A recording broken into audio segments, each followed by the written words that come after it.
প্রকৃত উদাহরণ দেখি মেয়ের আজ কোন জায়গায় পৌঁছেছে আপনারা সবাই জানেন।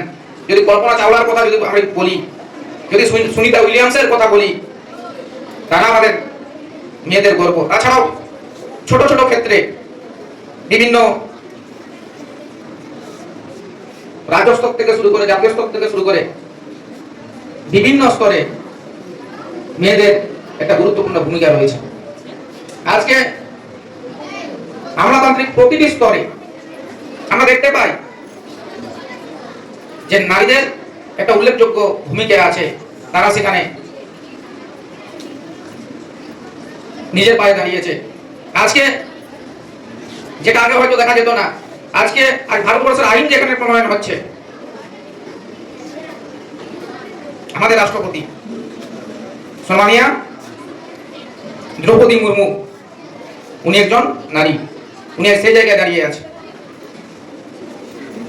আমাদের সবাইকে, যে সমস্ত বোনেরা এখানে উপস্থিত আছো, সবাইকে চেষ্টা করতে হবে নিজের পায়ে দাঁড়িয়ে নিজে কিছু করার, নিজের পরিচয় তৈরি করার। আর সেই স্বপ্নকে পূরণ করার জন্য তোমাদের সম্মানীয় শিক্ষিকারা রয়েছেন, তারা সহযোগিতা করবেন।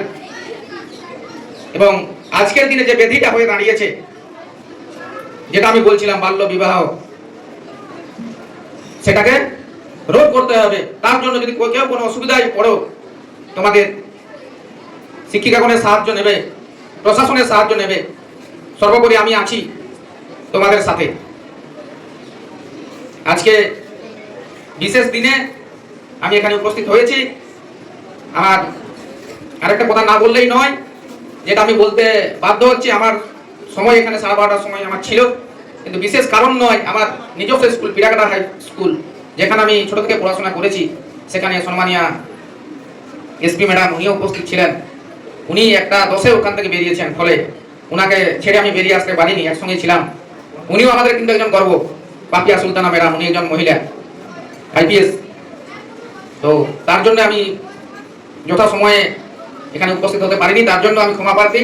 কিন্তু এটুকু আমি বলছি, একজন বিধায়ক হিসাবে এই জায়গায় উপস্থিত হয়েছি। আমি কথা বলবো যে আপনাদের ম্যাডামদের অনুরোধ করবো, আপনাদের যদি, আমি জানি যে দীর্ঘদিন ধরে আপনারা এই স্কুল কেন, প্রতিটি স্কুল, আমি যতগুলো স্কুলে গেছি, সেই স্কুলগুলো বিভিন্নভাবে তারা বঞ্চিত হয়েছে।